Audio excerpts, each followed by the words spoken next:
Olá, malucos e malucas deste manicômio tributário chamado Brasil. Hoje temos aqui um episódio de luxo. Estamos entrando aqui numa nova era do nosso podcast. Vocês que vêm acompanhando desde janeiro nossos episódios percebem que a gente vem convidando vários profissionais que atuam de alguma forma, direta ou indireta, com a área tributária. E a partir de hoje, a gente deixa de ter exclusivamente profissionais da área tributária falando conosco para trazer tributários, para trazer profissionais, melhor dizendo, que orbitam pela área tributária, que trabalham com a área tributária, como CFOs, CEOs, diretores de logística, de compras, diretor comercial, jurídico, TI, para que eles falem conosco aqui o que eles acham da área tributária, quais são as expectativas da área tributária, quem é o profissional que eles esperam da área tributária, o que eles esperam de resultado e tudo mais. E nessa nova onda, tenho aqui o meu querido amigo, confrade de tomar vinho, exceto o vinho rosé, né, Everton? Meu caro, seja muito bem-vindo. Everton é CFO da Electrolux e ele falava aqui um pouco em off. Pô, a gente já fez isso aqui 200 vezes, mas nunca tão combinadinho assim. É verdade, Everton, seja muito bem-vindo. Bom, muito obrigado, Flores, pelo convite. Um prazer estar aqui com você e poder compartilhar um pouco, né, dos erros, acertos aí com o público que está nos escutando. Maravilha, meu caro. Obrigado mesmo pela tua presença, pela tua agenda. Meu caro, aqui a gente começa com trajetória. Queria ouvir um pouquinho como é que foi a tua trajetória, quais foram as grandes lições, o que te trouxe até aqui. Muito bem, muitas coisas, né? Mas, bom, inicialmente eu sou paulistano, nascido em São Paulo, ah, e acabei aqui em Curitiba, passando aí por várias outras cidades. Mas uma das coisas que eu gostaria de iniciar é o trabalho, o valor do trabalho sempre foi algo muito forte, muito sólido da minha família, né? Meu pai e minha mãe sempre reforçaram a importância do trabalho, né? Mas a trajetória, ela começou, como muitos dos colegas aqui entrevistados por você, né? Numa empresa de Big Four, onde eu entrei naquele processo seletivo complexo, longo, né? E eu entrei na área de gestão de riscos, né? Mas lá atrás, no ano, acho que era 2000. ERS. Isso, exatamente, né? E aí, naquele momento, havia escritórios apenas no Rio e em São Paulo. Então a gente viajava muito, que hoje eu não sei se ainda é uma constante, mas e você participava de todo tipo de projeto. Então eu tive o privilégio de trabalhar com uma auditoria externa, auditoria interna, gestão de riscos, M&A. Então, isso tudo foi uma experiência muito importante no momento adequado, de muito trabalho, mas que trouxe aí valiosas lições, né? Então, começou por ali, depois nós dois passamos pela fusão ali da Deloitte com a Andersen e, Sim. passado um tempo, eu acabei vindo para Curitiba. E aqui, reforço, foi uma das decisões mais acertadas da minha vida, porque foi aqui que eu conheci a Gisele. Sim. Minha esposa, minha parceira, né, confidente, quem sempre me apoiou. Então, seria muito. eh, eu preciso fazer essa menção porque a trajetória da minha vida, da minha carreira, ela passa por todo o apoio da minha esposa, né, mãe do Sempre. Lucas, do meu filho, Uhum. e que me apoiou em momentos muito difíceis da minha vida, da minha carreira pessoal também. Enfim, então Curitiba foi aí que eu acabei aterrissando em Curitiba. E passado um tempo, né, na auditoria, consultoria, eu trabalhei em consultoria empresarial, na Uhum. Deloitte também, e era a parte que eu mais me identificava, porque você ia um pouco além das recomendações, né? Você Uhum. participava de parte do processo de implementação. E eu Uhum. sentia aquela falta eu sentia a necessidade de verdade de poder entregar, né? Não apenas recomendar, mas entregar. E foi aí que, assim, combinado com o sonho que eu sempre tive de morar fora e trabalhar fora do Brasil, foi aí que eu planejei minha transição de carreira, que não foi necessariamente planejada, mas ela aconteceu, e onde eu era parte de um time de auditoria global e passava bastante tempo fora do Brasil. E aí eu Uhum. saí da auditoria, fui para uma empresa que tinha esta estrutura global e a gente participava de projetos no mundo todo, né? Sim. Então, tirando África, todos os outros continentes a gente tinha projetos, né? E não só por ter esse afago no ego de você poder falar que teve essa experiência, mas assim, aprender culturas, como que são feitos os debates, como que são feitas as discussões, pontos de vista diferentes. E não eram trabalhos específicos de auditoria, eram trabalhos de compra, venda de empresa, de instalação na China, por exemplo. Então, como é que você negocia com o governo que não permite você ter propriedade lá? Uhum. Então foram experiências únicas, né? E a partir dali era um programa onde você ficava 1 ano e meio, 2 anos, e depois você fazia a transição para alguma área de negócio. Uhum. Calhou que foi a área financeira, e muito influenciado aí por um grande líder que eu tive no momento, né? Converso com ele até hoje, e dentre as nossas várias conversas, ali ele me pontuou um pouco do que era necessário para progredir na área financeira. Uhum. Enfim, isso lá meados de 2005, 2006, era uma empresa de segmento de autopeças, e após isso eu passei pelo automotivo, onde tivemos o prazer de trabalhar Exato. junto com vários dos nossos confrades, né? Foi ali que a gente começou Ali que a gente criou a confraria, né? Pois é, e hoje eu vejo, assim, olhando um pouco os profissionais que estavam naquele momento, né? Todos profissionais, né, de muito sucesso, né? Então eu tinha um time ali espetacular. E excelentes pessoas também, Sim. né? Então, voltando, passei de autopeças para o automotivo, e aí, naquela busca de tentar aprimorar e desenvolver novas habilidades na área financeira, né, fiz mais uma transição, fui para o setor de telecom, que aí eu tive a oportunidade de trabalhar com a Francine, que você também, Sim. né, entrevistou. Um abraço aqui para a Fran. Excelente profissional, aprendi muito com ela. E grande amiga pessoal nossa também, né? Minha, da Isso. minha esposa, da minha família. E aí passamos ali pela fusão, né? Uma experiência que eu não tinha, no ponto de vista de estar né, dentro, ia usar uma palavra em espanhol aqui, involucrado, mas você está contido dentro do contexto ali Sim. de um M&A, daquelas experiências que vale a pena você ter no currículo, né? Dura. Uma das coisas que eu falo é o seguinte: não existem resultados extraordinários sem esforços extraordinários, né? Sim. Então, uma reflexão aí para o pessoal. E aí acabei, né, migrando aí para o segmento de bens duráveis, né, o Consumer Goods, que é o segmento que a empresa que eu trabalho hoje, Electrolux, que eu me identifico muito pela cultura e por estar próximo do consumidor e que tem um propósito aí sensacional, né? Mas nessa sua pergunta, tem alguns itens que eu queria destacar aqui para o pessoal de itens que fizeram a diferença nessa trajetória, Sim. né? O primeiro deles é a facilidade e capacidade para aprender idiomas, né? Então, a pessoa precisa aprender inglês, sobretudo porque te abre portas na comunicação escrita, verbal, ou mesmo acesso a conteúdos que saem em primeiríssima mão, né? Sim. E eu, diante das pessoas que eu converso na empresa, o pessoal lá que às vezes me pergunta, pô, terminei a faculdade, vou fazer uma pós, vou fazer um MBA, eu falei, você já, primeiro, como é que está o português? Sim. Sim. Né? Vamos dar um passo atrás, como é que está a comunicação? E essa é uma melhoria contínua de todos nós.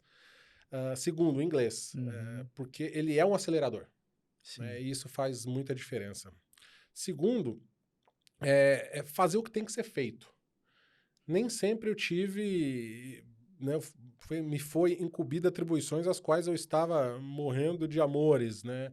Mas você tem um trabalho como adulto, você tem um trabalho, você faz o que tem que ser feito, né? Se sua função naquele time é preparar uma apresentação, é apresentar, é fazer um Excel, é arrumar a sala, é limpar o chão, doesn't matter. Qual é o seu papel, né? Disciplina, né? Disciplina. E, sobretudo, acho que existe hoje um pouco desta... Acho que um pouco influenciado aí por muitas mídias sociais, que o pessoal acha que tem todo aquele glamour, né?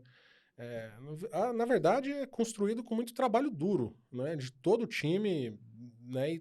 E poder você se inspirar e observar chefes bons e maus para você extrair o melhor do que aquelas pessoas têm, dos seus pares e da sua equipe, né? Do time que está embaixo. Acho que isso faz muita diferença. Além disso, tem um terceiro ponto que é a atitude. Atitude para entregar resultado, né? Tive um chefe, né, americano que ele falava assim, você precisa ser um go-getter, né? Então, uma coisa que me dá paura é quando a pessoa fala assim, não, esse aqui não é o meu trabalho. Uhum. Não existe esse não é o meu trabalho, né? O que precisa ser feito, você tem que ir atrás, buscar e entregar, né? E o final é consistência. Não adianta você entregar resultado 1 mês, 2 meses, e aí depois a sua performance ela desaba, né? A sua ou do seu próprio time. Então, ter consistência na entrega de resultados de curto, médio prazo, ela é absolutamente importante.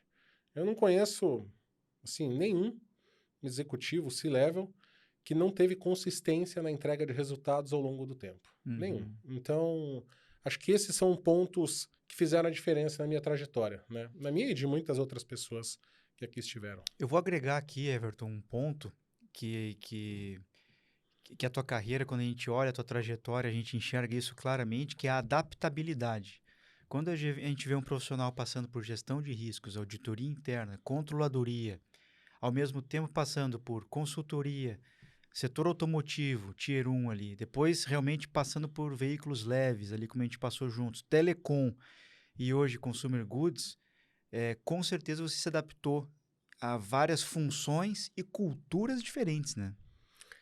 Exato, e esse é um dos valores que a gente tem, a capacidade de você se adaptar a diferentes cenários, culturas, momentos. É super relevante você abraçar a causa e encarar o que tem que ser feito. Tem uma outra consideração nesse quesito de adaptabilidade, que é sair da zona de conforto, Sim. né? É difícil, eu falo isso com o meu time, assim, às vezes a pessoa já está entregando, está indo bem, mas, assim, tá com a vida programada, eu brinco assim, se você sabe como que será a sua segunda sexta-feira, você está na zona de conforto, Sim. né? E sair da zona de conforto é o que te traz desenvolvimento acelerado, né? E Uhum. para isso a adaptabilidade ela conta muitos pontos, né? É absolutamente fundamental para um profissional no dia de hoje, onde temos mudanças estruturais todos os dias, né? Sim. E nessa trajetória, Everton, o que tu acha que te ensinou mais? Erros ou acertos? Qual foi um grande erro que tu tenha cometido na carreira e na época, pô, te arrependeu, doeu, mas hoje tu olha para trás e pensa, poxa, isso aqui me trouxe até aqui, né? Tem algum erro que tu lembre? Quando a gente fala de erros e acertos, ambos são importantes, Uhum. né? Eu digo, na equação você precisa ter mais acertos do que erros, Sim. mas os erros eles te ensinam, né?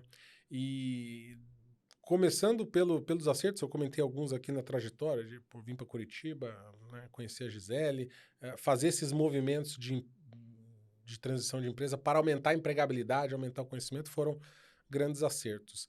Do ponto de vista de erros, sim, houveram vários, né? Acho que em gestão de equipe, quando eu era mais novo e até hoje a gente comete erros, né, na forma de se comunicar com o time, às vezes de não escutar atentamente ou mesmo de investir tempo numa pessoa que você acredita e depois você fala, poxa, não era isso. Uhum. Mas quando você fala de erros, eu estava aqui refletindo a, a diferença que faz você ter uma escuta ativa. Eu vou contar uma breve história aqui que para mim foi muito marcante, né? E é recente, então eu poderia pegar um exemplo lá de trás, mas não, eu vou usar um exemplo recente, né? Em fevereiro de 2020, né, eu estava na Suécia, tinha um workshop de melhoria contínua que a gente estava participando e os colegas lá da área de planejamento me chamaram e o pessoal começando a ter aquele sentimento de Covid na China, Uhum. né? Você trabalha numa empresa multinacional, você tem acesso a todas as ferramentas, a informações no mundo de uma forma muito rápida. Sim. Esse é um grande diferencial.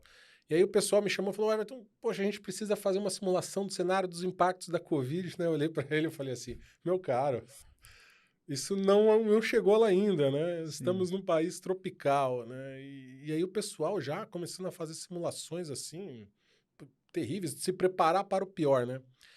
Eu não dei muita bola naquele momento. Aí poxa, voltei, peguei o avião, carnaval no Brasil, né? Eu tava Sim. voltando de viagem, quantidades assim enormes de gringos no avião, chegando pro carnaval.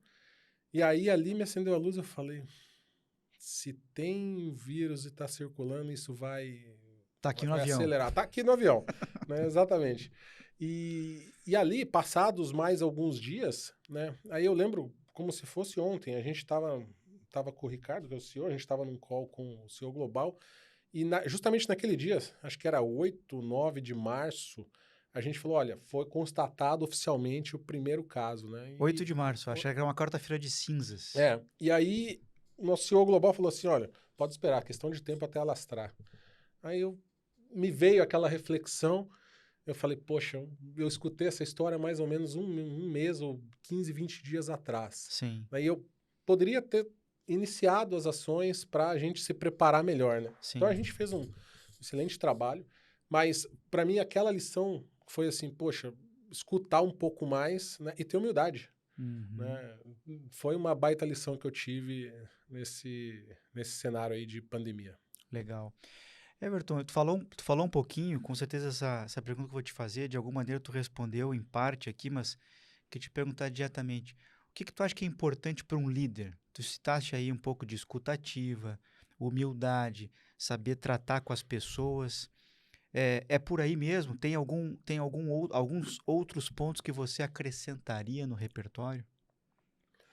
Um líder, numa definição bem breve, é daquele que entrega resultados através das pessoas. Né? Minha definição de líder é essa, né? Então, eu vejo claramente um modelo onde o líder ele precisa equilibrar aspectos de negócio e aspectos de pessoas. Então, quando a gente fala de negócio, você citou um dos comportamentos, que é a adaptabilidade, mas assim, capacidade de entregar resultados, a capacidade de trazer perspectiva externa para dentro, capacidade de ler cenários, entender o que está acontecendo e avaliar os impactos para traçar cenários de como que você traciona o negócio, Uhum. né? E também questões relacionadas a você poder avaliar estratégias, modelos de negócio, tá próximo do business, né? No aspecto de pessoas, né, e esse balanço ele precisa ser bem equilibrado, poxa, você precisa escutar o time, ter uma escuta ativa, dar opção para o pessoal colocar o ponto de vista, Uhum. tem que delegar, desenvolver o time, né, e essa é uma tarefa de todos nós, diária, né, e além disso, você poder fazer de uma certa forma a exposição desse time para os itens aos quais são necessários para acelerar Sim. esse desenvolvimento. Né? Uhum. Então, o equilíbrio de itens de business com people skills, né? Os conhecimentos de pessoas, são fundamentais para um líder. Né? E aí vem as habilidades, que, poxa, tem que ter energia. Tem um professor aqui que eu tive aula na Dom Cabral, Pedro Mandelli, ele não é dele essa frase, né? Aham. E ele falava o Ele seguinte, é poxa, sensacional. quando o líder senta, o time, né, já foi.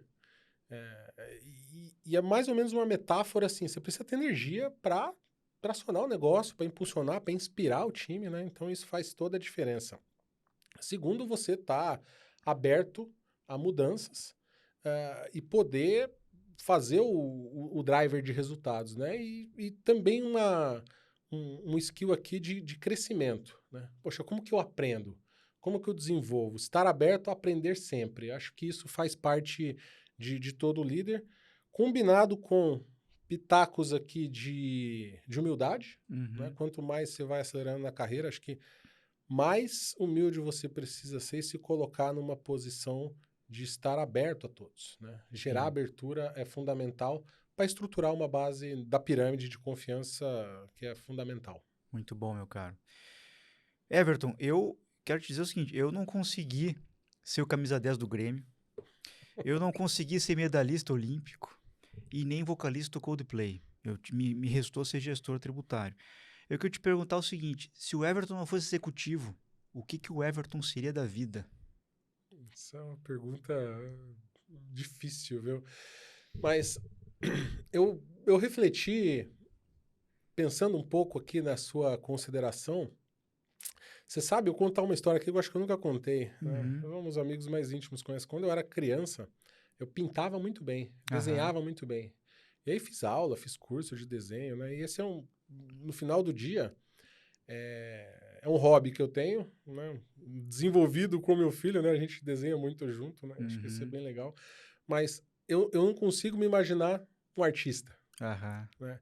Por outro lado, eu preciso, né, e autoconhecimento é fundamental, eu preciso estar conectado a gente. Eu sofri muito na pandemia apenas com contato com computadores, né, assim, reuniões virtuais. Então, preciso estar conectado com pessoas. Então, na minha visão, seria algo combinando as duas coisas. Aham. Algo relacionado a empreendimento, empreendedorismo, se possível com algo nesse segmento mais artístico, Sim, de pintura, desenho ou de qualquer outro negócio, né? sim. É, e equilibrando aqui não apenas os coeficientes aqui, né, de conhecimento, mas também os emocionais, né? Então, para mim, isso é... Acho que poderia ser uma saída. Em termos de esportes, eu sou fascinado por esportes, mas nunca me destaquei em nenhum Aham. deles, né? Sim. Então, aprecio sua disciplina, né? Jogando futebol. E, by the way, eu lembro de um jogo que a gente fez numa outra empresa. Realmente, o Augusto tem características aí de camisa 10, né? Não é uma mentira, né? Isso é verdade, né? Mas acho que é por aí. A bola me largou já faz muitos anos, eu tenho nadado agora. Agora, meu caro, você tocaste aí no assunto de desenhar, de pintar com o Luquinhas. Aliás, o Luquinhas, que é um torcedor híbrido do São Paulo e do Grêmio, eu sei disso, né? Qual, qual é o papel que você acha que tem em relação a influenciar o Lucas para aquilo que ele vai querer daqui a alguns anos atrás? O Lucas tem aí 10 anos, 12 anos. 12 Vai fazer anos, 12 agora em 10, julho, né? 12 anos, ainda tem chão aí pela frente, mas você acha que tipo de influência a sua atividade hoje no trabalho, viagem, rotina ali estressante, influencia o Lucas para escolher o que ele quer da vida? Boa pergunta. Eu procuro observar, né, o Lucas pelas habilidades que ele tem. Assim, veja, nós mudamos recentemente, mas assim, ele sempre gostou muito de brincar com Lego, esses blocos de montagem, né? Sensacional. E aí sempre a gente discutindo, pô, vamos mudar isso em casa, precisa facilitar, né? E ele sempre foi muito articulado e sempre gostou muito de montar, né? Casas, prédios, blocos de Lego, né? Então eu falei, poxa, esse Tá aí surgindo tá engenheiro civil engenheiro, aí. tá surgindo engenheiro, né? Mas ele também tem um aspecto social que eu vejo que, assim, super criativo. Às vezes ele me vem com umas ideias assim, uau, né? Então, não descartaria marketing, engenharia, mas eu procuro, né? Você tocou sobre a minha trajetória na dele, eu procuro não influenciar. Uhum. Porque no final do dia, a gente sabe, o que a gente quer é que, né, nossos filhos sejam pessoas boas, generosas, que sejam felizes, né? Sim. Então, é isso que eu espero, deixar ele escolher isso, sem pressão. Já existe muita pressão no mundo, então ele escolher aí o caminho dele da melhor forma possível. Eu falava com um amigo meu esses dias aí, entre um vinho e outro, e ele falava que, cara, essa questão da influência, ela é relativa, porque ao mesmo tempo que você pode achar que tem uma influência nobre, de que estou influenciando para o trabalho, a importância da disciplina, por outro lado, o filho, ele tem expectativa de conviver bastante com o pai, ter momentos de qualidade com o pai, talvez a gente que tem uma rotina pesada de viagem, eu estou há 3 semanas, por exemplo, viajando. Fui para a Suécia, semana passada estive em São Paulo, essa semana também estive em São Paulo. Então, em que medida essa questão de muita viagem e às vezes tá pouco em casa, os momentos são menores, mas tem que ter muita qualidade, né? Em que medida isso afugenta os filhos, né, numa carreira de negócio? A gente discutia isso dia desses. Por isso que eu resolvi te perguntar. Agora, na tua cadeira, Everton, CFO, dentre na tua no teu guarda-chuva ali tem a área tributária, Sim. né? O que um CFO espera de uma área tributária? A gente sabe da complexidade, a gente sabe que tem que ter previsibilidade, mas o que você discute, o que você espera lá no dia a dia com o meu amigo, nosso amigo Ricardo Guimarães? É verdade. Aliás, O Ricardo que aqui esteve, né? Sim. Escutei o episódio. Já conheci a história do Ricardo, né? Fantástico, mas de todo o nosso time lá, tributário, excelente time. E sob a ótica da minha cadeira, o que é esperado da área tributária, principalmente, é de estar próxima do negócio. Né? Então, o nome do programa, o nome do seu livro aqui, Manicômio Tributário, acho que resume bem as dificuldades que a gente encontra no dia a dia.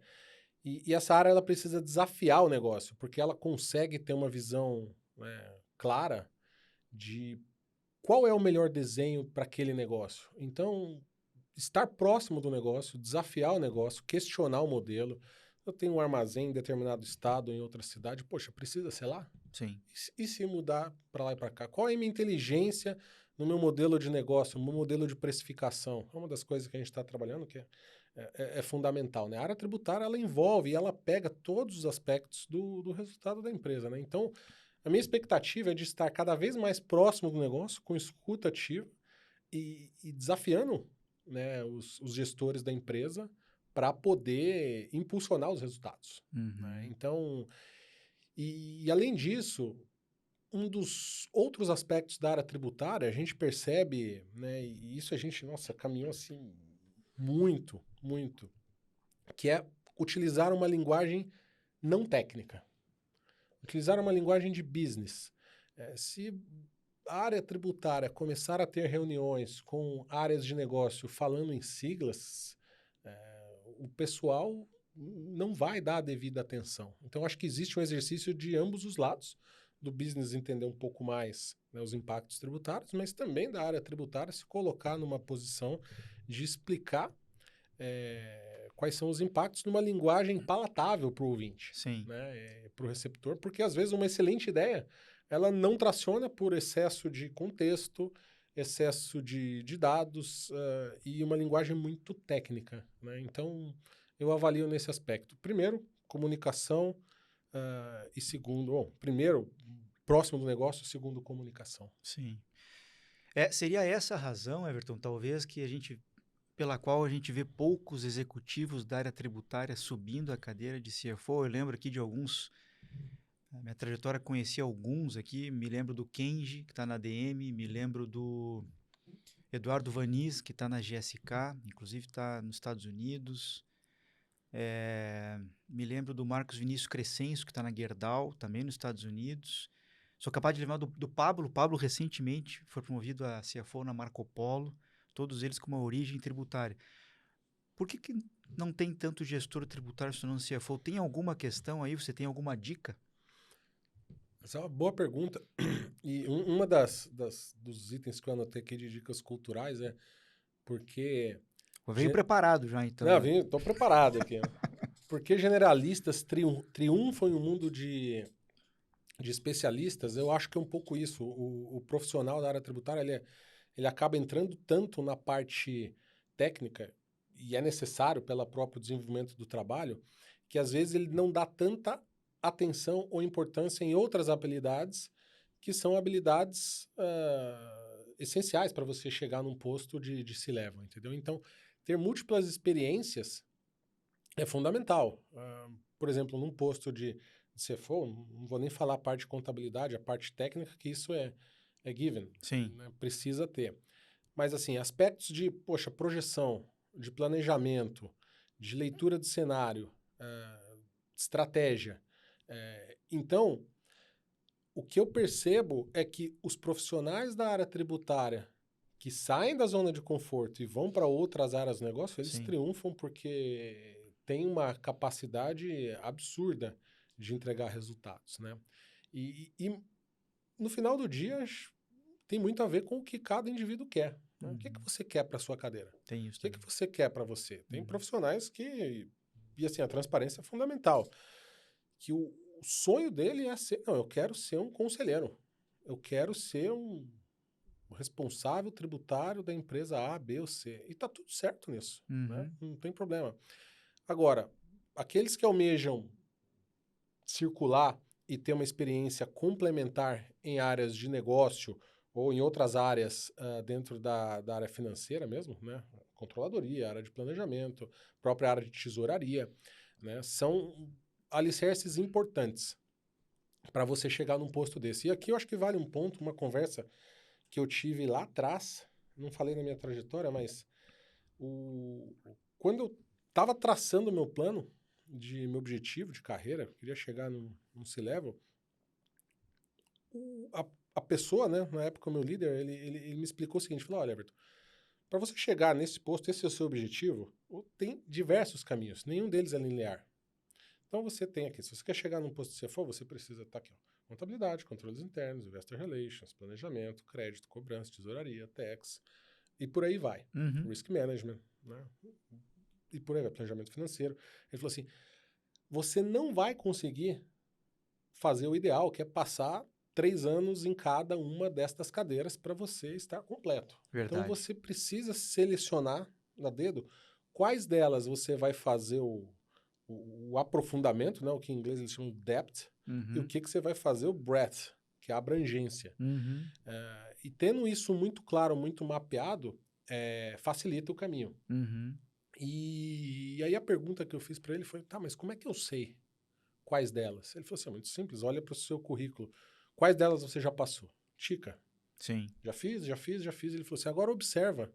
Né, e uma capacidade importante de observação e aprendizado, que é você olhar como que os níveis superiores se portam. Né? Eu sempre fui muito atento, muito observador no que CEOs, outros níveis C-Level faziam. Então, quando o CEO descia para falar com o CFO, qual era o tema? Sim. Quando o CFO desce para falar com os seus diretos, quais são os principais temas? Uhum. E você tem que estar conectado com esses principais itens, né? E desenvolver nessas habilidades. Muito Então, bom. creio que é por isso. Excelente. Meu caro, não quero ser técnico, seguindo inclusive a tua dica aí, mas qual é a expectativa do Everton, qual é a expectativa da empresa com relação à reforma tributária?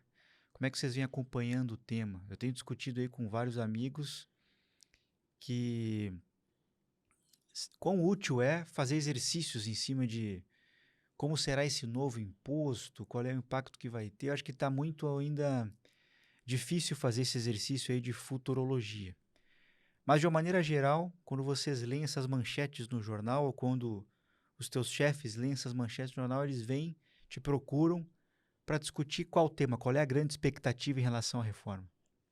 Então, esse tema é um tema, né, complexo por natureza responder, e o tema geral de tributos no Brasil, ele já é um tema complexo para explicar para quem não está aqui vivendo essa realidade. Né? Similar à situação da Argentina, de alta inflação também, que a gente, né, no escopo América Latina, você tem dificuldade para explicar para o pessoal não entende, mas a parte tributária ela é tão complexa quanto. E falando um pouco da reforma tributária, eu sou aquele, não apenas nesse aspecto, mas em todos, o otimista cauteloso. Uhum. Né? Eu espero melhor, mas me preparo para o que pode não acontecer. Né? Especificamente da reforma tributária, eu estou olhando com muito ceticismo sobre o que será proposto, quais são as emendas, quais são as alterações, para ver se efetivamente isso vai adiante. E a gente tem adotado uma estratégia até de evitar falar, porque para não criar expectativa Sim. sobre o que pode vir a acontecer no IVA, tributações diferentes. Algumas, por exemplo, tributações de grandes fortunas, eu não acho que isso não vai funcionar, porque não funcionou em lugar nenhum do mundo. Exatamente. Mas o IVA é um tema sendo avaliado pelos estados também, mas eu ainda acho que antes disto caminhar, terá ainda muitos ajustes, para um lado ou para o outro, né? Tanto do lado do contribuinte quanto do outro lado. Então a gente está evitando ter gerar a expectativa, né, na empresa para poder entender bem os impactos, e a gente sabe muito bem que a lei está no detalhe, né, na vírgula, na interpretação. Agora, o que a gente espera é uma simplificação. Né? Sim. Notadamente, o Brasil é o país mais complexo e a gente, de novo, olhando para o mundo, não tem um país do mundo que se compara ao tamanho de obrigações acessórias que a gente tem que entregar, número de apurações, interpretações, o famoso caso de algumas empresas que, né, na tratativa, que vai ali na semântica do que significa uma coisa ou outra, tributação pode mudar. Então, estamos olhando esse aspecto com bastante ceticismo sobre o que está sendo proposto e o que de fato vai adiante, né? Sabendo que o perfeito é inimigo do bom. Sim. Né? Então, eu espero que algo aconteça e primeiro ano de governo é o timing bom para reformas caminharem, mas vou aguardar mais alguns meses para ver o desenrolar desta agenda de avanço, que é necessária.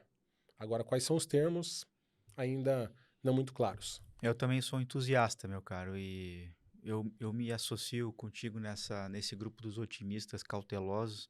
Agora, chegou o dia de eu ouvir tu falando da complexidade, porque, dando uma dica aqui, eu e o Everton trabalhamos juntos numa montadora, em que de tempos em tempos ele vinha, nós éramos pares, ele da controladoria, eu da área de techs, e ele tinha que fazer a Rap 5, Rap 9, e ele vinha construir os budgets. Fica aqui a dica. Depois vocês olham lá onde é que a gente foi colega. E aí ele queria saber quanto que nós vamos pagar de imposto daqui a 3 meses, daqui a 6 meses. Eu olhava para ele assim e falei, Everton, é sério que tá me fazendo essa pergunta, cara? Né? Então chegou o dia, o Everton hoje um CFO, vai dizer que é complexo. Né? A dificuldade que eu tinha há 15 anos atrás, 14, 15 anos atrás, a gente fazendo aqueles exercícios malditos de noite, comendo pizza ali, né? Tentando saber quando que a gente ia pagar imposto daqui a 3 meses, 6 meses. Meu caro, muito bom. Quem é o Everton que não tá no LinkedIn? Olha, eu não sou uma presença muito assídua, né? Mas eu sou um cara família, né? Eu valorizo bastante a família, o trabalho e as amizades, né? Eu sou um cara simples, sem muita frescura, gosto de coisas simples e basicamente do relacionamento social, né? É o que eu prezo. Poder ter trocas, poder estar aprendendo. Eu sou curioso por natureza, né? Estou sempre antenado, gosto muito de tecnologia, então tudo que é lançamento, inovação, estou sempre atualizado, muito atualizado sobre isso. E gosto de filmes, né?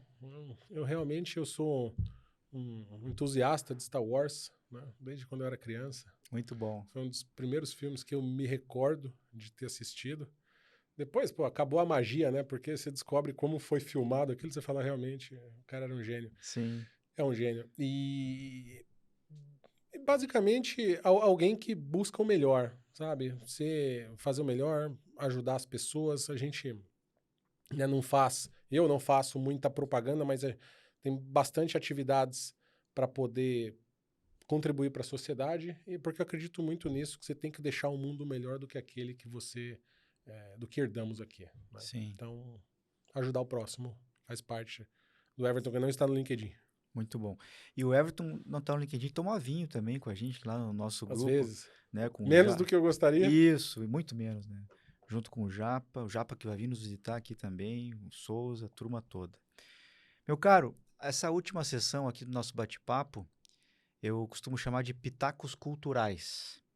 Então, geralmente o convidado traz uma sugestão de filme, ou de série, ou um podcast, ou um livro, ou tudo junto, né?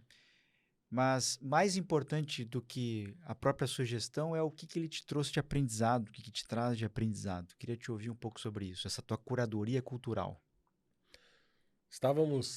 Obrigado pela pergunta, eu até vim preparado, né? Trouxe alguns itens aqui porque essa parte é absolutamente relevante. Falávamos aqui em off com o Augusto que, assim, eu acredito muito que você é a soma dos conteúdos que você absorve e dos relacionamentos que você tem no dia a dia.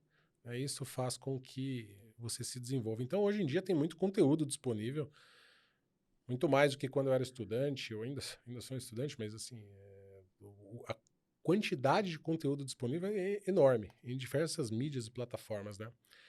Dentro das sugestões, eu trouxe uma para cada, ou mais do que uma para cada canal. Nossa, então, espetáculo. Livro, você é um leitor voraz, muito mais do que eu. Eu gostaria de ler mais, livros. Tenho lido muita análise técnica de mercado, macroeconomia, pela própria atividade. Mas de livro, vou começar pelo último que eu li, né, que é recente, que é um livro que não é de negócios, é um livro que fala de psicanálise, um pouco de psicanálise, que é Talvez Você Deva Conversar com Alguém, Sensacional. da Lori Gottlieb, que é basicamente um pouco dentro daquele contexto de você assumir as suas vulnerabilidades, né? E depois eu fiz uma pesquisa extensa para saber, e os dados que estão no livro, ela realmente, né, interagiu, conta a história dela, né, se expôs de uma forma tremenda, absurda, mas tira muitas lições ali do quanto às vezes a gente quer demonstrar que é algo que não somos. Somos humanos, temos fragilidades, vulnerabilidades, e quanto mais a gente fala disso, né, mais leve você fica para poder encarar os desafios do dia a dia, né? Então, acho que fala de família, então é um livro que eu recomendo nesse aspecto. Um segundo livro, vou dar 3 dicas de livros aqui. Comentei um antes, que é o Por que os especialistas triunfam em um mundo de... Por que os generalistas triunfam em um mundo de especialistas? Né? Uhum. Na tradução, feita porcamente para o português, né, colocaram vencem, né, como se fosse uma competição, e não é, o original é triunfam. Onde o autor, né, que é um ex-editor de uma revista americana, ele comenta vários casos, desde a ópera até esportes, como que generalistas se desenvolveram, né? E ele não faz uma comparação que especialista e generalista, um é melhor que o outro, ele só fala como a capacidade de você desenvolver habilidades e aprender, Uhum. né, te prepara muito mais rápido. Sim. Então, uma outra dica. E o terceiro é um livro pouco falado no Brasil. Eu li o original em inglês lá em 2021, na pandemia, que é No Filter. Já tem traduzido para o português, Uhum. que é Sem Filtro, da Sarah Fryer, que ela conta um pouco a história do Instagram, né? Como que foi fundado, Interessante. e a rotina dos bastidores, né? Conta um pouco como é que foi a aquisição, quando o Facebook, hoje Meta, fez no processo, como é que foi a integração com o time, desenvolvimentos, mudanças sobre várias óticas, né? E a ressignificação do que é ser um artista, uma celebridade, né? Foi isso que o Instagram fez. Então, acho que é um livro que traz uma visão complementar e muito atual para o que a gente tá vendo hoje em dia, né? Uhum. Os livros são esses. Eu falei que gosto muito de filme, então Star Wars tem bastante lições, todos os episódios aqui de trabalho em equipe, né? De mentorado, tem inúmeras lições ali que a gente pode tirar dali. A própria questão de ser um eterno aprendiz, né? Uhum. Tá sempre aprendendo com colegas, com pares, com chefes, é fundamental. Sim. E tem um filme, falar um pouco da Disney, né? Pô, sou apaixonado pela Disney. Eu A também. Disney, ninguém conta histórias melhor que a Disney. Sim. Né? E o tempo que eu passo com meu filho, a gente gosta de assistir filme. Eu peguei o filme Soul. Nossa, Esse filme espetáculo. te traz uma perspectiva da vida e fala um pouco sobre, poxa, felicidade, né? Na minha modesta opinião, felicidade é a ausência da falta.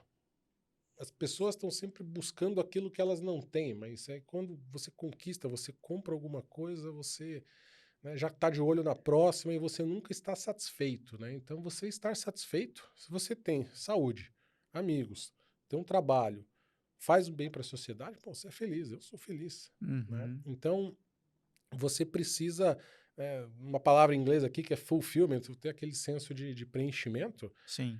com as coisas simples da vida, né? Quando você só almeja coisas que você não tem, e por que eu não tenho? Por que eu não sou esportista? Por que eu não acordei às 5 da manhã para nadar como você Sim. fez hoje? Aham. Né? Você é um eterno cara infeliz, né? Uma pessoa infeliz. Então, você se satisfazer com aquilo que você tem, com aquilo que você pode, é um passo enorme para você poder ser mais feliz, né? Quem é mais feliz leva uma vida mais leve.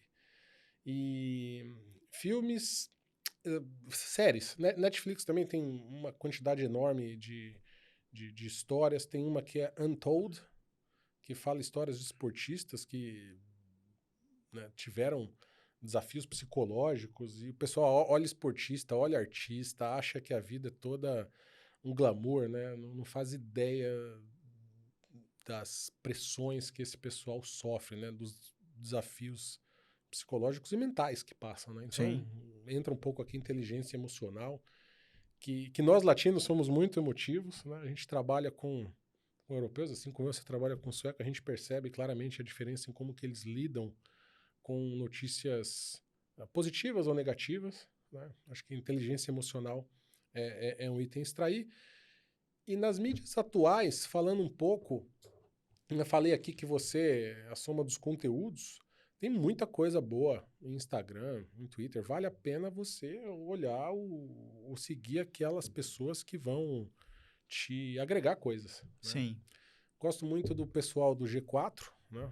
Então, G4 Educação. é, É a nossa inspiração aqui. o O Thales Alfredo é Soares, o fantástico. Thales, Bruno Nardon. Sigo eles. Excelente o que eles estão fazendo com a educação. Tem o perfil da cofundadora do Nubank, que é a Cris Junqueira também. Excelentes dicas. Acho interessante que o pessoal pede dica para ela.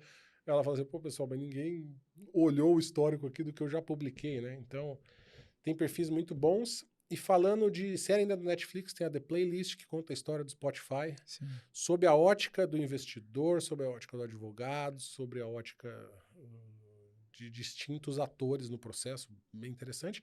E podcast, né? Estamos aqui, né, Sim. Manicômio Tributário, para todos aqueles que queiram escutar, aprender, sempre há uma lição valiosa.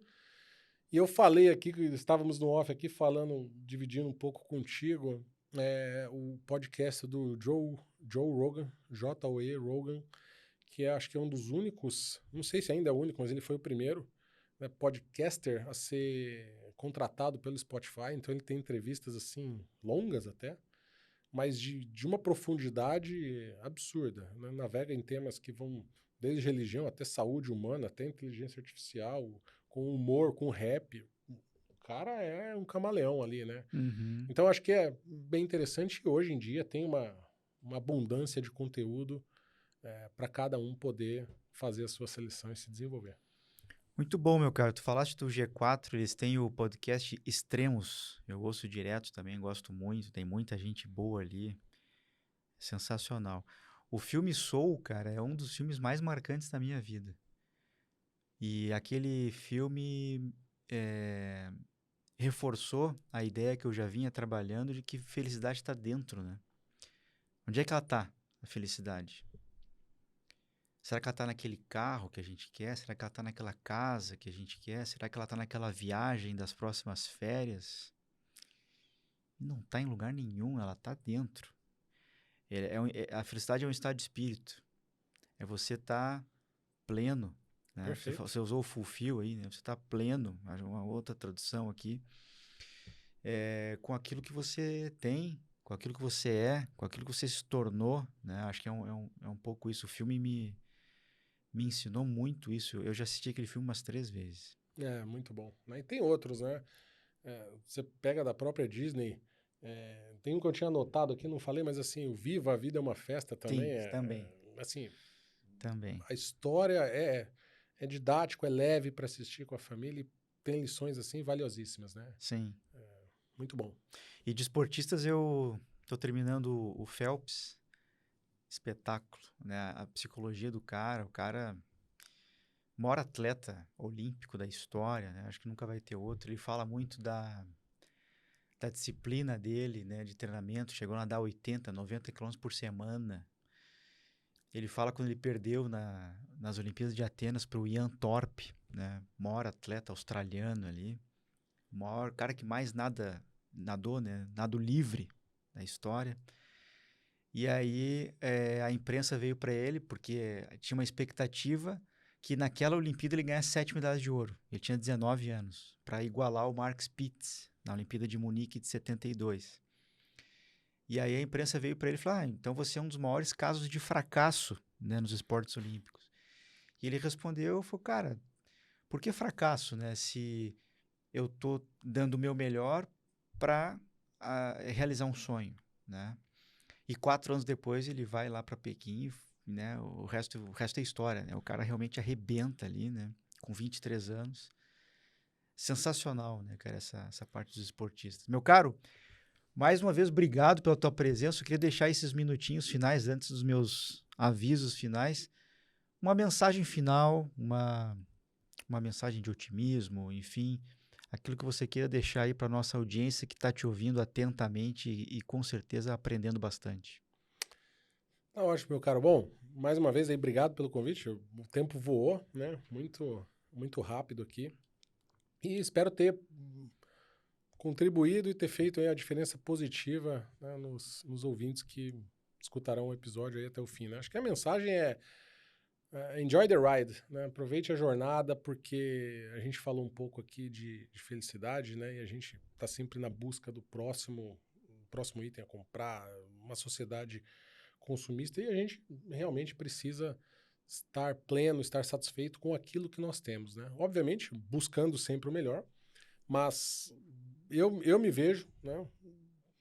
Hoje numa posição de se leva, mas assim, eu tô só no início, né? Tenho muita coisa para aprender, tenho muita coisa a conquistar, mas eu sou feliz com o que eu tenho, né? Tenho saúde, tenho amigos, tenho trabalho, tenho, poxa, colegas de trabalho que me desafiam, que me desenvolvem, e ter a família do lado, né? Isso são valores que fazem a diferença, né? E acho que para o pessoal, né, tirar um pouco esse glamour do influencer, né, que acha que ganhar dinheiro é em um dia, em um clique, né, um cara faz trade de milhões, tem tudo isso, Sim. né? Eu vou repetir o que eu disse, assim, eu não conheço nenhum executivo que o cara não tenha ralado bastante, né? Não tenha passado por projetos difíceis, abriu mão, fez escolhas difíceis na vida. Então, em alguns momentos, né, eu tive que fazer esforços de ficar longe da família, para poder entregar, para poder cumprir com qual é o trabalho que tem que ser feito, né? Então, acho que essa mensagem para o pessoal, várias mensagens, mas para o pessoal valorizar um pouco mais aquilo que a gente já tem, né? E não olhar para o outro, olha para você, né? Uhum. Olha para sua carreira, olha para sua vida, como é que tá, os pilares estão tão sólidos, né? E por último, né? Escolha bem a pessoa que você vai casar, Sim. né? Isso faz a diferença na vida de um homem, de uma mulher, ou de qualquer tipo de relacionamento. Você precisa escolher pessoas certas para estar em volta de você. Muito bom, meu caro. Eu poderia ressignificar aqui esse episódio dizendo que o homem ou a pessoa por trás do executivo. Acho que é isso, né? A gente bateu um papo aqui de 1 hora. O pessoal te conheceu melhor, né? Aprendeu bastante. Mas aprendeu muito, assim, a simplicidade e assim, a genuína simplicidade da tua vida, né? No dia a dia. Que as pessoas conhecem, de repente, das 8 às 5, 6, 7 da noite. Mas tem muito mais, né? E a parte mais importante está por trás disso, né? Muito bom, mais mesmo, muito obrigado. Você que ficou até aqui nesse episódio, acompanhando o Everton Almeida, meu amigo Everton Almeida, CFO da Electrolux, queria agradecer a sua audiência e pedir para você dar aquele joinha, curtir, clicar, dar as 5 estrelas no Spotify. Quantidade de gente que eu vejo que acompanha. E eu pergunto, mas você está seguindo, está habilitando ali o sininho, deu 5 estrelas? Não, nem sabia que tinha isso. Faz lá, me ajuda bastante com o algoritmo, no YouTube, no Spotify. Mande suas dúvidas, questões, sugestões para o WhatsApp 41 99569 3841. Eu leio aqui no ar, pergunto para esses amigos aqui, coloco eles na roda aqui para responder sua pergunta também.